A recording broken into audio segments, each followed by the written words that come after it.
The third lecture is termed Ancient UFOs, and the main premise of this talk will feature and analyse the representation of UFOs both in ancient mythology, in particular their covert symbolism, so their symbolism which is hidden from the profane.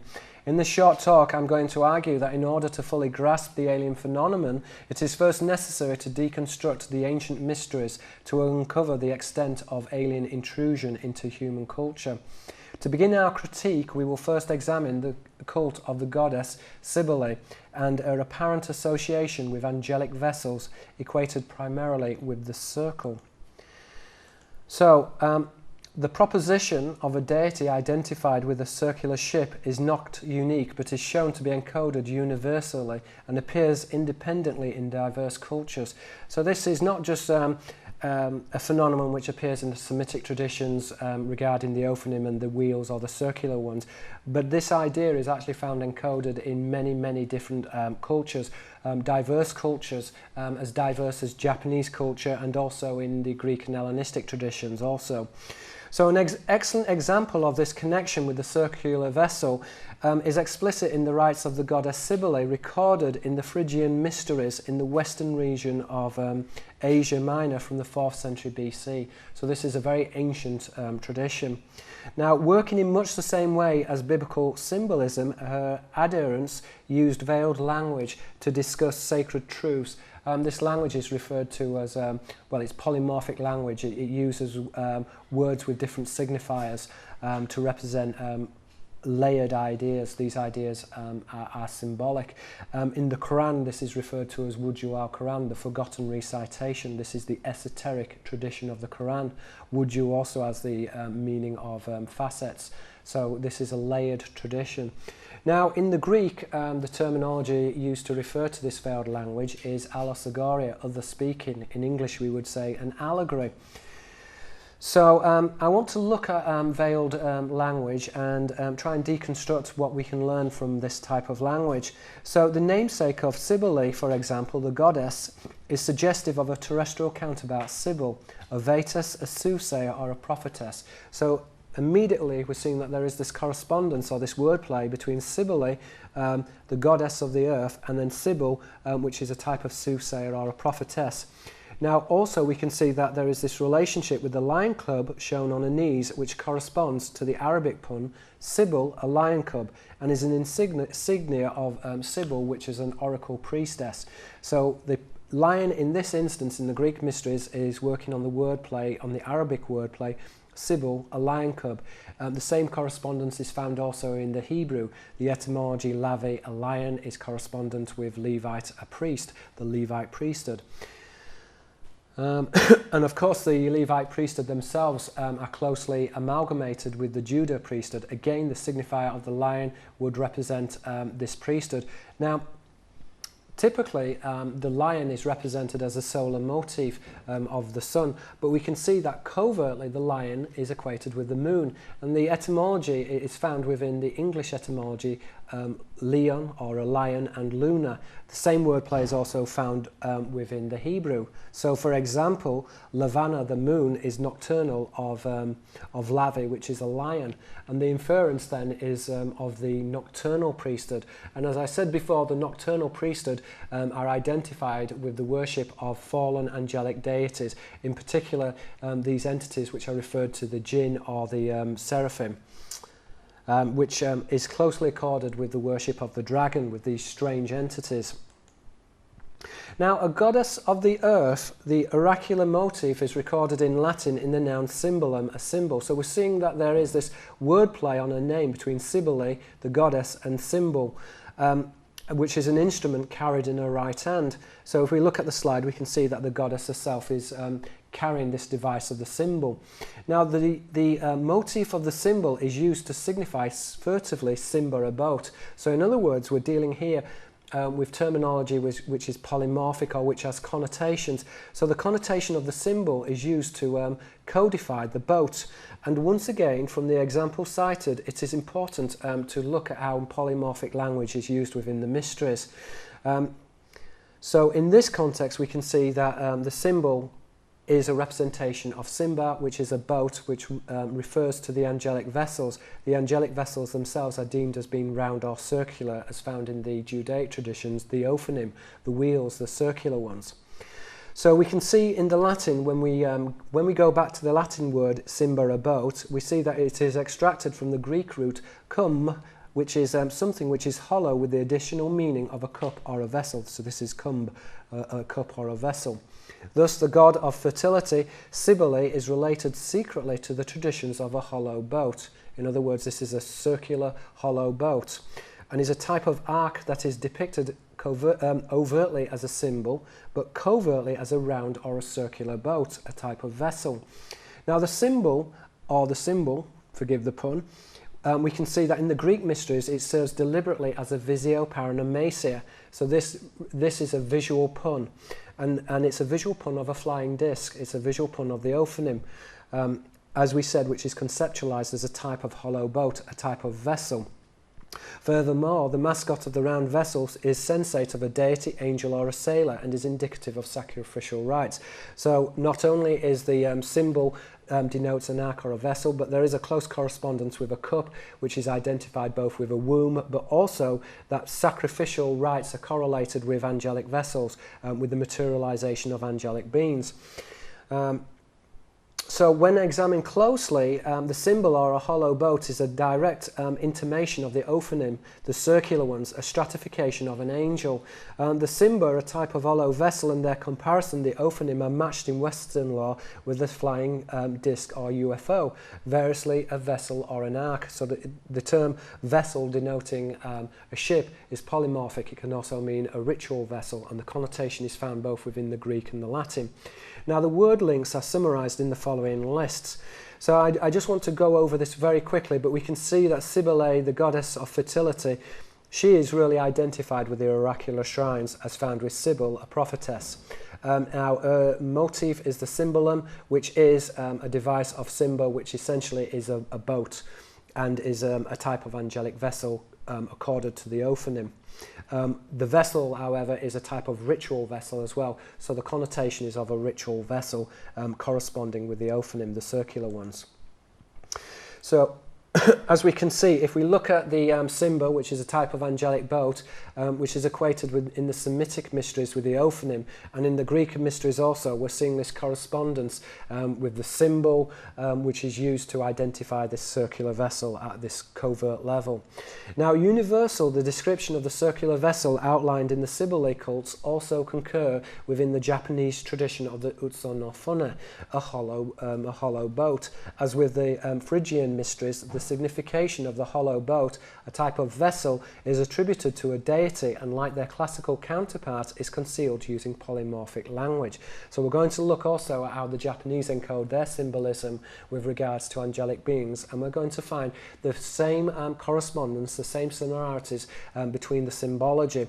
Now, in the Japanese symbolism, for example, the term Utsu no Fune primarily refers to a hollow tree, but it is used in the Edo period and earlier to signify a hollow boat. So the signification of a hollow tree is used or is doubled conceptually with a hollow boat. So the tree therefore occurs in many oblique symbols appertaining to the hollow boat and its cognated deity. So there is this correspondence between these vessels and deities in the Japanese tradition. So as we see, to reiterate, in the Japanese tradition, I took this photograph of this hollow tree in Japan. It was taken at Iso Shrine. Now this hollow tree is used to, it's a Utsu no Fune, a hollow tree, and these trees are dotted around the precincts of the temple, so they mark out the parameter of the temple. But the connotation of the hollow tree is really a subtextual reference to the hollow boat. And as we can see in this Edo depiction of a hollow boat, the Utsu no Fune, they are depicted as circular or round. So much in the same way as the Sibyl priestess and her symbol are depicted with Simba, a boat, or with a round vessel, we see that the same symbolism is also deployed within the Japanese traditions. We have more images of Edo prints which show the hollow boats as flying saucers. So again, the correspondence here, and these are early depictions of flying saucers, but the connotation here is of this hollow vessel. Now they are represented variously as rice pots in Japanese law, and sometimes they're also described as saucers as well, or plates. So again, we're seeing the same type of signifiers used to represent this this phenomenon. Now a variation on the Utsu no Fone, which as we said was a hollow tree used to refer cryptically to these hollow vessels, is the story of Kaguya Hime.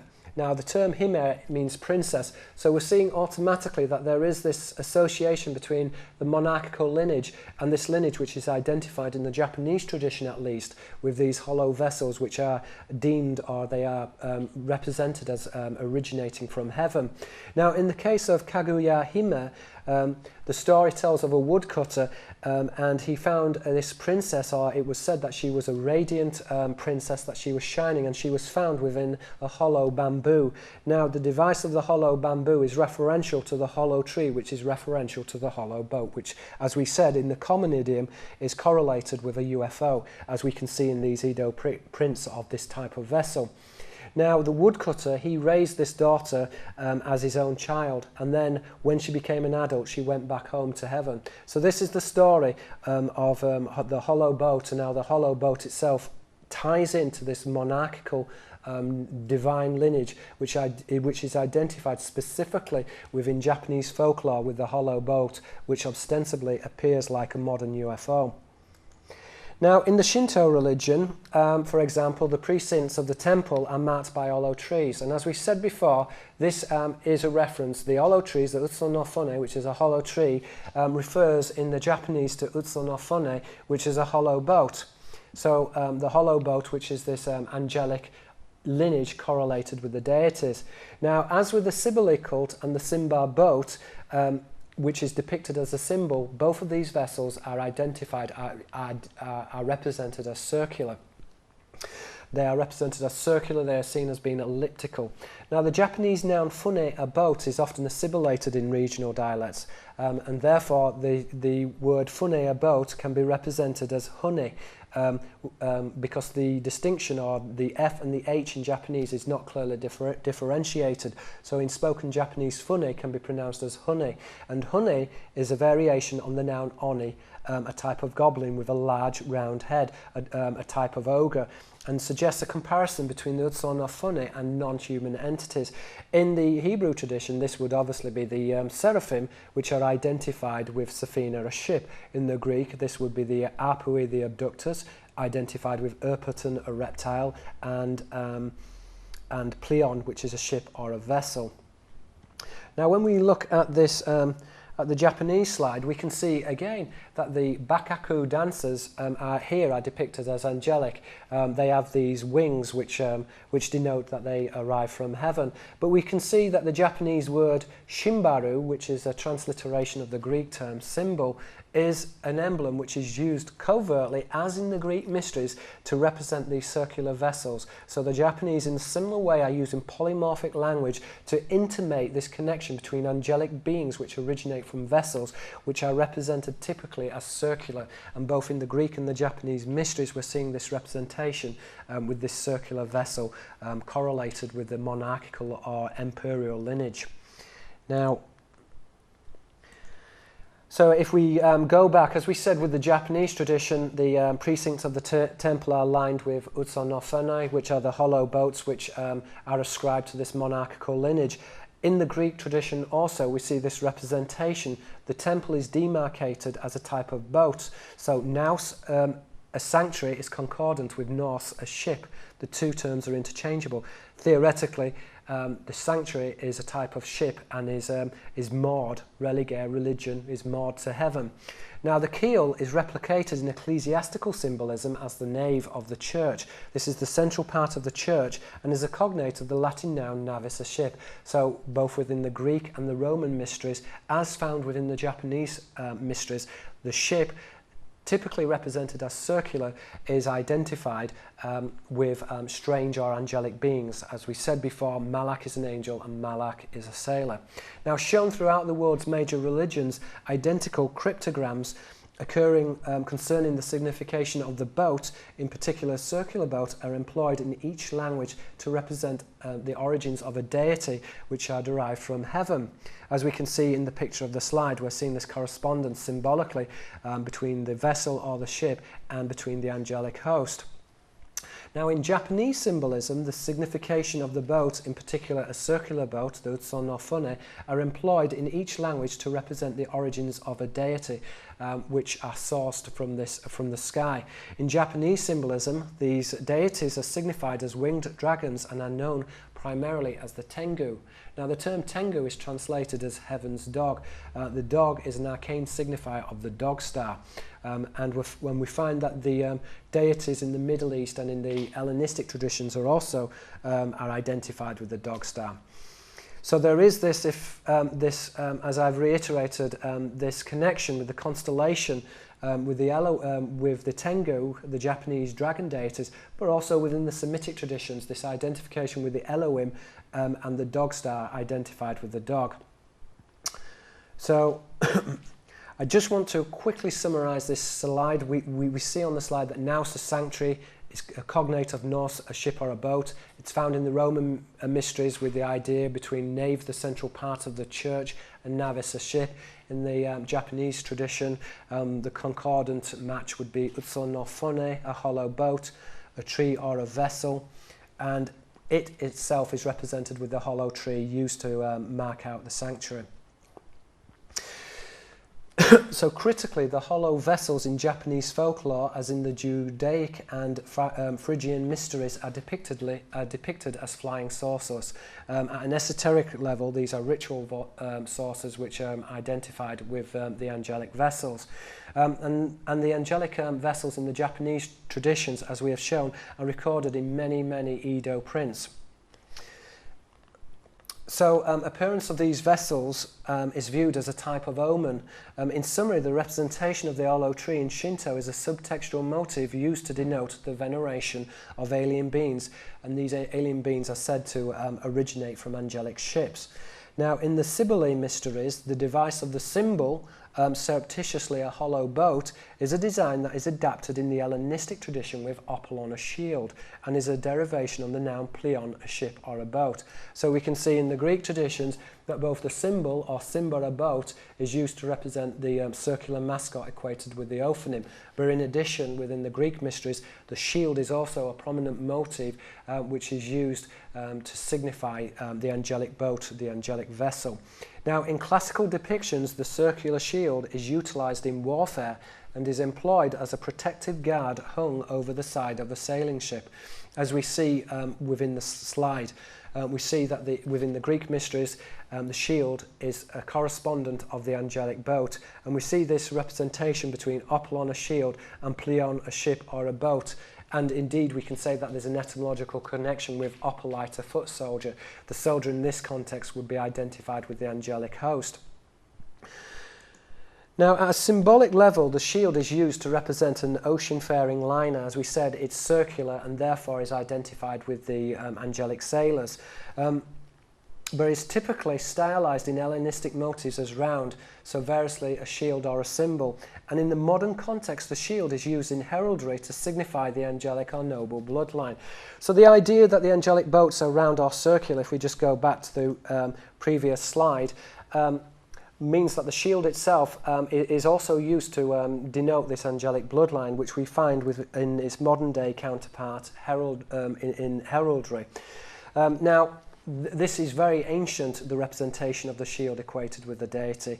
In the example which I'm showing on the slide here, we can see that the angelic or the ruler's bloodline, in this respect, a type of pontiff in the Roman tradition, the portrait of this pontiff is represented with the shield. But within the modern context, we can see that the shield is used as a heraldic device to represent this noble bloodline. But this bloodline originates and goes back to an angelic vessel, as we said it did within the Japanese traditions also. So I just want to quickly deconstruct the horse and the lion on the shield on the right, on the motifs on the right. So we can see here that, as I said in the second lecture, that the white horse typically is used to represent a goat or a dragon. Now the horn, Kerana horn, is related to Koran, which means radiant, and the horse itself is chained, and this has a connotation of the jinn, which we're going to look at in a moment.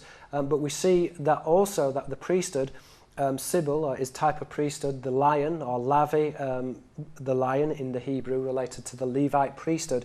It is chained literally to this shield, and this shield is used as a device of the Ophanim to refer to the circular ones, the ones that originate from heaven. So I'm going to just go over some of the symbology. As I said here, the representation of one who is chained is identified with this angelic lineage. And this angelic lineage is seen to be correlated with the seraphim, or the human angelic lineage identified with a seraph or a dragon. So we see here that on this card we have what is ostensibly a representation of a nocturnal jinn.